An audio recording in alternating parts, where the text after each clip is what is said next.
જો તમને ટેટુ હોય અને જો તમારે એનું રિમૂવલ કરાવવું હોય તો આ વિડીયો તમારી માટે છે.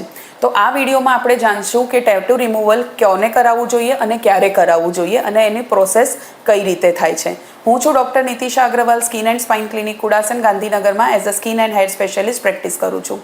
તો ટેટુ રિમૂવલ માટેની જે મશીન હોય છે જેને ક્યુ સ્વિચ એન્ડિયા લેઝર કહેવામાં આવતું હોય છે, એ તમારું ટેટુમાં જે પિગમેન્ટ્સ હોય છે એને નાના નાના પાર્ટિકલ્સમાં બ્રેકડાઉન કરી દેતું હોય છે અને સ્કિન તમારા બ્લડના થ્રુ એ પાર્ટિકલ્સને રિમૂવ કરી દેતી હોય છે. એન્ડ વિથ મલ્ટિપલ સિટિંગ્સ તમારું ટેટુ ધીમે ધીમે over a period of time light colour થઈ જતું હોય છે.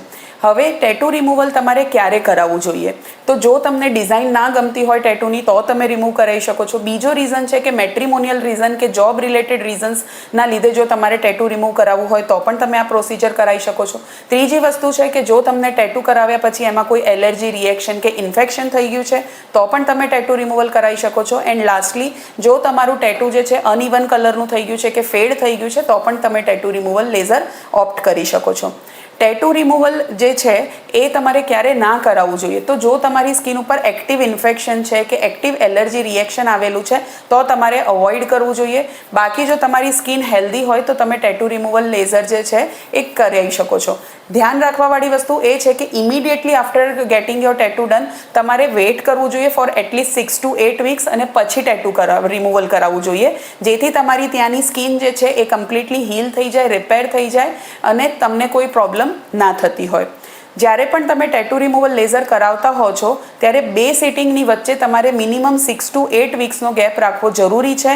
અને સિટિંગ્સ જે છે એ મલ્ટિપલ સિટિંગ્સની જરૂર પડતી હોય છે. આઈડિયલી અમે અમારા પેશન્ટને 6 to 8 સિટિંગ્સની વાત કરતા હોઈએ છીએ. બટ અગેન તમારું ટેટુ કેવું છે, તમારા કલર્સ કયા છે, ટેટુના કેટલું ડીપ છે એની ઉપર ફાઇનલ સિટિંગ્સ ડિપેન્ડ કરતી હોય છે.